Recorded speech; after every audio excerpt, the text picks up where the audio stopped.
voilà donc bu ñu yegsee un peu ci concept père éducation d'abord. mooy lan père éducation dafa nekk concept boo xam ne ñi yëngu ci wàllu santé dañ ko daan utiliser. pour xeex yenn feebar yu mel ni ay paludisme ay sida. wala sensibiliser ci ay santé de reproduction. ñun ñu ñëw ñu reprendre même concept bi pour l'adapter à la protection de l'enfant parce que dafa am benn ponk buy wax ci convention des droits de l'enfant ci principe yi mu tudd la participation. ñu ne lépp loo xam ne da nga koy defal nit ki da ngay fexe ba mu bokk ci ndax lépp loo may defal te boolewoo ma ci day mel ni nekkatul ngir man wala mën na ma bañ a jëriñee ni ma war a jëriñee. ñu ne bon bu fekkee mbir mi pour xale yi la bon faw ñu boole ci xale yi. ci loolu nag ñu tàggat leen ba nga xamante ne ni danañ mun a tàggat seeni morom. tàggataale itam askan wi concept bi loolu la. d'accord ci loolu mu am ñaari approche yoo xam ne dañ koy utiliser pour gën a mun a ñoŋal concept bi muy leadership maanaam tàggat xale yi ci lan mooy leadership nan la nit di nekkee njiit même en étant xale nan la nit di jiitee ay moromam nan la nit di jiitee alalam nan la nit di jiitee koom-koomam donc su mooy concept leadership boobu noonu mu am lu ñu tuddee leadership for life mooy nit ku nekk am na potentiel am na luy nelaw ci moom loo xam ne xëy na bu yeewu woon dana ko dimbale mu gën a dem ci kanam loolu la ñuy fexe yee ko ci xale yi ba nga xam ne xale bi dana ko leer ne am na lu nekk ci moom dañ leen di wan ne comme doomu gerte soo ko gerte bi Sonko doon wax sànq soo ko jëlee ñu jox la ko laaj la ndax gerte bi mu ngi dund wala dundul da ngay am jeexi jaaxa mais soo ko jiyee xam ne réellement gerte gi war na mën a dund mais li tax mu mën a dund mooy dafa am germe bu nekk ci biir loolu moom mooy potentiel boo xam ne mu ngi ci doomu aadama bu nekk d'accord te bu yeewoo rek dimbale ko mu très important donc maanaam seen action yi ngeen di poser yëpp dafay aju ci maanaam naka la ñu mën def pour gën a maanaam former xale yi ci yenn ci ay concept ay principes yoo xamee ne que yu am importance la ci ñoom ci seen façon yi dundin donc est-ce que d'habitude en fait sa ay intervention ci xale yi naka lay demee c'est comment naka lay demee c'est à travers sa classe bi ngay jàngale ou bien dafa am yeneen ci ay barab yoo xamee ne que moom ngeen di waxtaane en dehors de école bi waaw xam nga dafa am lu ñu tuddee ci Sénégal fii xëy na pour gàttal stratégie nationale de la protection de l'enfant muy doxalin wi nga xam ne ci la Sénégal di tegu pour aar xale yi stratégie boobu dafa am ay outils département bu ne dafa am comité départemental de protection de l'enfant comité départemental yooyu noonu ñu wàccee leen ba ci arrondissement bu ne am comité de suivi de la protection de l'enfant nga xam ne sous-préfet moom moo ko jiital moo ko jiite man dama nekk membre comité technique bu CDP comité départemental protection de l'enfant bu Mbirkilaan nekk coordonnateur comité de suivi de la protection de l'enfant bu Maabo donc dama ciy yëngu bu baax a baax xale yi itam dañu fa am cër parce que comme ñoom ñoo tax ñu di ko def faaw ñu am fa cër loolu moo waral itam ci biir yëngu gi ñuy def ñu leen ciy boole c'est vrai damay liggéey damay jàngale ba léegi maa ngi ci classe yi mais terewul itam damay def ay activités de formation ay activités de sensibilisation ay activités de plaidoyer comme tey ni ma ñëwee fii Walfadjri def émission ci tey jii ni la yàlla may xam-xam boobu nga mën a dem ci xale yi pour sensibilisation boobu mais da nga am ñeneen ñoo xam ne comme ni nga ko waxee da nga leen di former pour ñoom it ñu mën la uutu ci côté boobu nga bàyyi leen ci yenn ci ay bërëb yoo xam ne war nga faa mën a nekk wala waaw xale yi déjà bu ñu leen former dañ leen di former pour ñu nekk ay formateurs ñoom it comme tey Ndeye mi ani Ndeye ñëwal Ndeye ñëwal nga taxaw nii ci wetam ñu gis la Ndeye waaw père éducateur la bu ñu former tey jii bokk na ci ñi nga xam ne tey xale yi doog a ñëw ñoom ñoo leen di former et que dañ leen di comme li ma doon wax li ci gën a am solo mooy dañuy def ci ñoom ay valeurs yoo xam ne nii dafay tax ñu nekk ay leaders tey Ndeye elle inspire beaucoup d'enfants parce que tey non seulement xale la juddoo ci àll bi jàngee fa mais elle s'est fait un nom elle a eu son bac avec la mention très bien ici au lycée Seydou Nourou Tall Machallah de Dakar d'accord nekk première du centre très bien Ndeye le concept père éducateur lan la def ci yow loo xamee ne que yëg nga ne lii vraiment en fait yokk na ko ci yow au-delà de effort yi nga doon def ci cahier yi. d'abord maa ngi leen di nuyu yéen ñëpp yéen ñi nekk ci plateau bi. di kontaan bu baax ci invitation. parce que dafay baax ci genre émission yi ñuy invité xale yi pour ñuy mën di wax. lan la ñuy def très important di wax comme ni ngeen ko laajee lan la père éducateur def ci man. kon mën naa wax ne avant may def formation père éducateur bi dama nekkoon ko xawoon na tamit tuuti. daanu ma ñemee di wax en public. di gën a la jege micro bi lay pour ñu gën a xam li ngay wax. daanu ma ñemee di wax en public wala di participer ci yenn affaires yi wala dara. mais depuis ma def formation père éducation dafa dindi loolu yëpp ci man. déjà léegi je n'ai pas beaucoup de problèmes su may wax en public. parce que dafa nekk loo xam ne dafa bokkoon ci formation bi comme prise de parole en public on a fait une formation. pour faire ça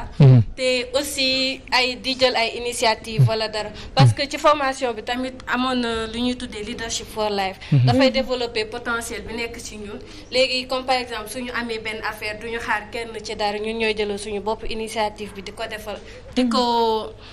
defal ko seen bopp voilà c'est ça dafa mën naa ne daal formation bi yokk na lu bari si. est-ce que potentialité Ndeye lan la ñu développé ci yow. à part jàng bi ñu wax wala jàng bi la. à part jàng bi prise de parole en public. voilà loolu laa bëggoon wax parce que ci prise de parole en public la gën a développé ci man te tey je suis la chargée de communication du club. te il y a quelques années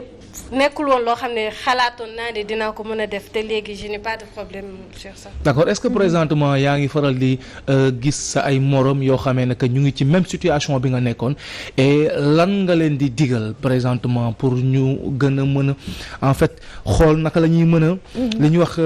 prendre sa vie en charge wala en main. si dëgg la kañ su dee ci affaire timidité wala di ragal wax en public damay gis tout le temps souvent sama yenn morom yoo xam ne dañ may wax ne ñoom du ñu ñemee wax en public wala suñuy wax en public dañuy ragal léegi man li ma leen di conseiller tout le temps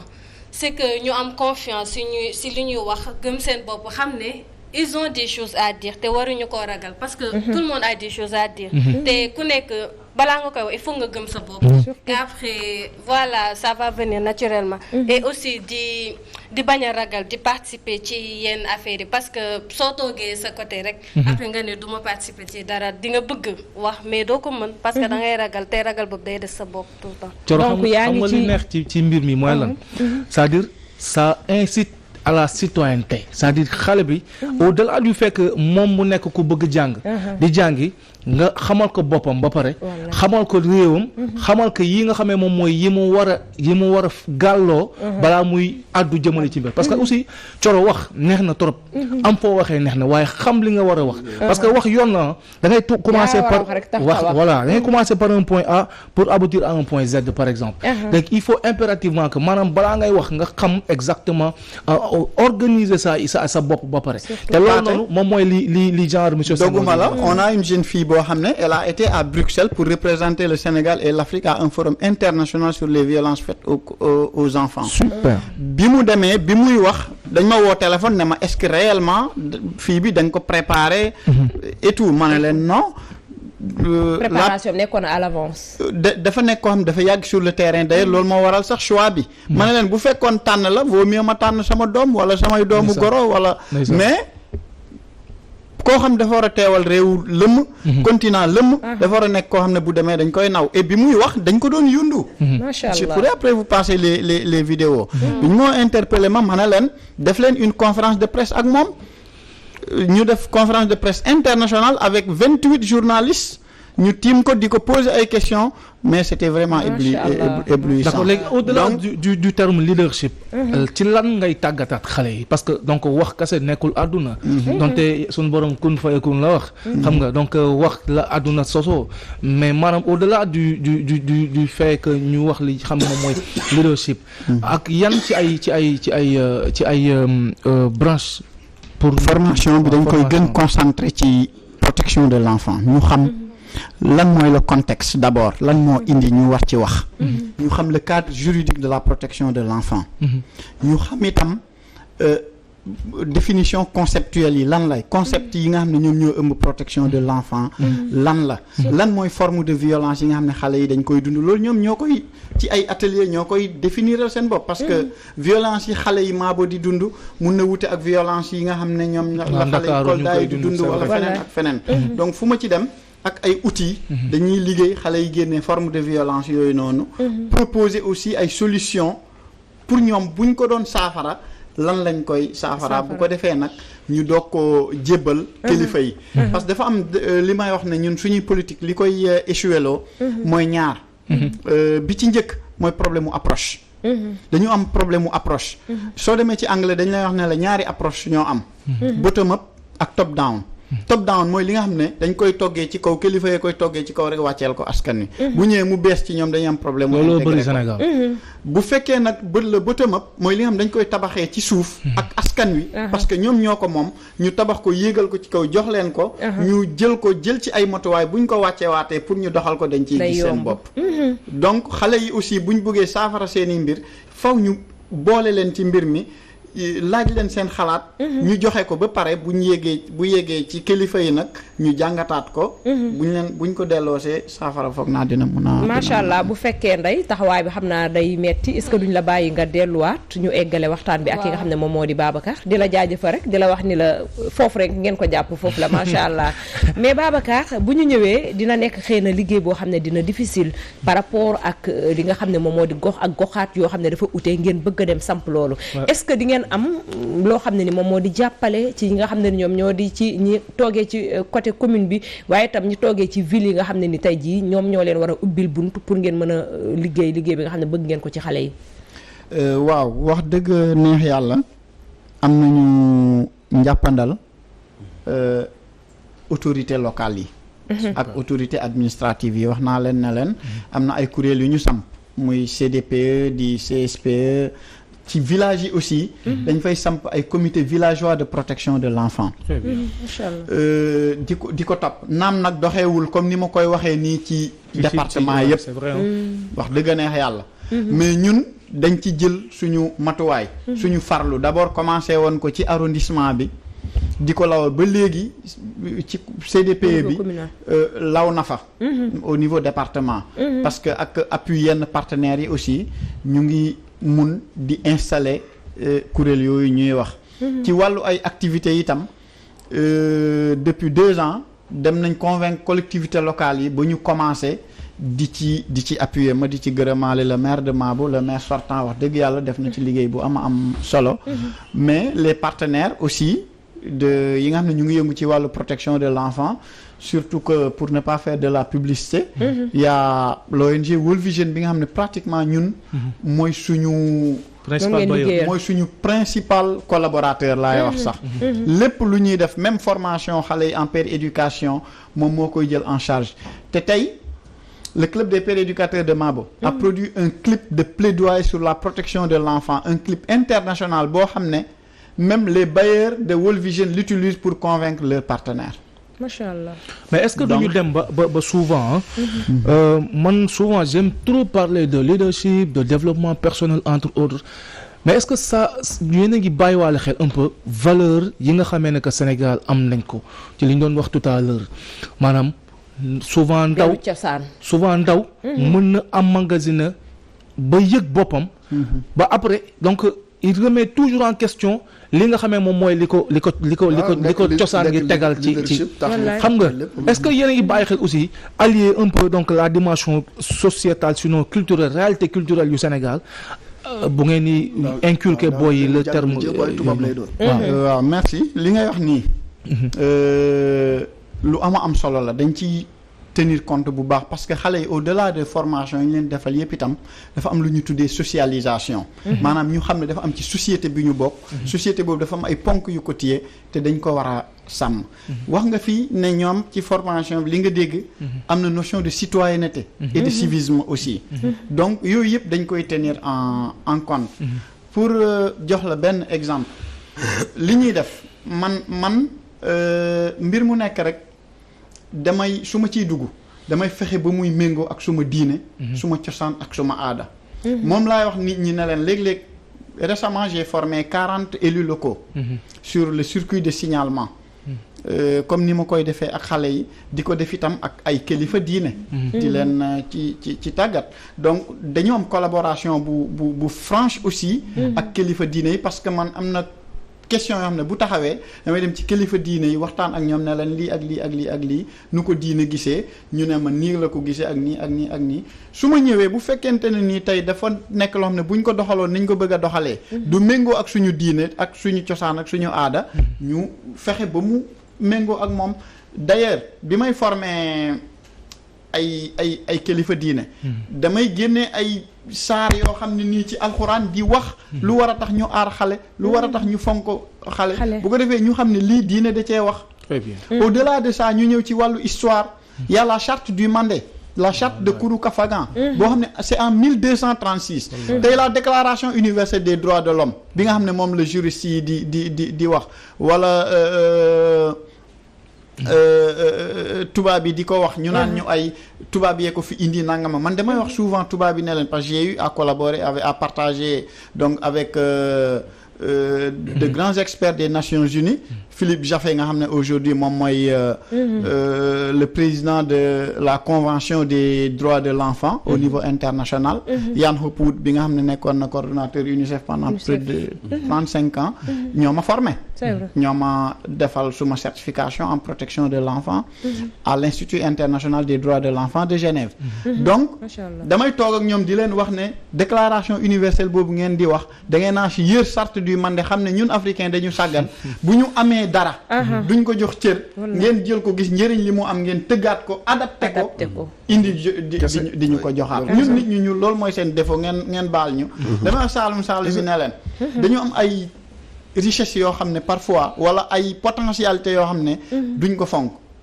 saalum mooy romb guy bu ko rombee surtout guddi da koy tàccu guy maa la njëkk a tàccu boo ma tàccoo dee wallaay parce que lu négatif rek la gis ci guy gi gisul ne guy googu mën na ko jëriñ ci xànc ci reen ci xob ci doom mën na ko jëriñ ci lépp tey xoolal buy buñ ko wutee nuñ koy def dañ koy jaay à des prix un peu dérisoires jox leen ko ñu defaraat ko ay jus indiwaat ñu ko jaay ñu ko lu cher mbiru droit de l'homme mbiru protection de l'enfant aussi noonu la demee moo tax souvent dama wax suñu kilifa diine yi ne ko ma daane ne leen bu ñuy wootee ay mbiru droit ki ay mbiru leneen nañu dem toog teewlu ñu wax fa loo xam ne ni méngoowut ak diine ñu fexe ba ne leen bu ngeen bëggee ñu méngoo ak suñu diine defee leen ko nii mais bu ñu bàyyee nit ñi ñuy tëju di waxtaan di tënk doxal ba mbir mi law maanaam ji garab ba muy tontóor nga ne nañ ko dagg foofa day am day jafe léegi Thioro xam naa bi mooy dernière question bi donc ñu daal di tëj ci kii bi moom mooy déjà dafa am sax benn rappeur français bu tudd Youssoupha moom mooy wax ne dañuy faral di wax Sénégal wala nit ku ñuul boo ko bëggee làq dara rek bind ko ci téere yi bàyyi ko fa dëgg la et il sera toujours important que ñuy bàyyi xel aussi ci li nga xamee ne que moom mooy li mag ñi bind bàyyi yaa ngi koy wax tout à l'heure que ne donc la charge du Mandé donc c'est quelque chose boo xamee ne que c'est là existe toujours mais dama bëggoon juste pour ñu daaneel peut-être mooy dernière question bi après nga tàggatoo foofu moom mooy présentement est-ce que gis nga ne que y a possibilité ci système éducatif bu Sénégal ñu am luñ ci dindi dugal ci lu aju ci wàllum formation jëm ci wàllum leadership ak le développement personnel bon ci programme u Sénégal nekkuma expert en programme pour wax dañuy dugal lii wala dañuy génnee la important mais ñi ciy xalaat bu fekkee ñun dañ ciy joxe suñu xalaat rek professeur programme bi waaw c'est vrai waaw mais nekk professeur aussi taxul nga sa xel màcc pour nga wax ndax programme bi war nañ ko dugal wala war nañ ko génnee léeg-léeg ñuy waxtaan ci suñu biir am ay propositions yu ñu joxe mais pour dire vrai programme bi c'est un peu lourd donc mun nañ ko gën a réaménager ba mu gën a oyof ci xale yi moo xam spécialistes yi xalaat ci nuñ ci kii mais tey lu jëm ci lu mel ni tey leadership dafa war a nekk loo xam ne dañ ko war a mun a dugal ci biir njàng lu mel ni développement personnel dafa nekk loo xam ne dañ ko war a parce que stimulant la kii la day jëmbat espoir ci jeunesse ci xale yi donc yooyu war nañ ko mun intégrer véritablement dans le programme mais aussi société bi ci boppam intégrer jël beaucoup plus en charge xale yi parce que nag ils sont victimes de beaucoup de formes de violence fii may wax ak yow nii pas plus que la semaine passée on avait un cas de viol suivi d'inceste et de grossesse xale boo xam ne maamam moo yegg ci kawam donc parfois aussi il faut que nit ñi li may wax di wut ci xel damay wax souvent sama mbokk jigéen yi ne leen dee leen ñaaw njort même seen borom kër bu leen nangu muy wéet ak doomam bu jigéen lu yàgg ci néeg te dugg leen xool parce que nit la yàlla bind mu nekk naturel mu am naturellement un instinct animal buy ñëw parfois ci moom. d'accord merci beaucoup monsieur Senghor bu baax a baax si yow vraiment amoon na importance bu baax a baax am na solo li nga indi macha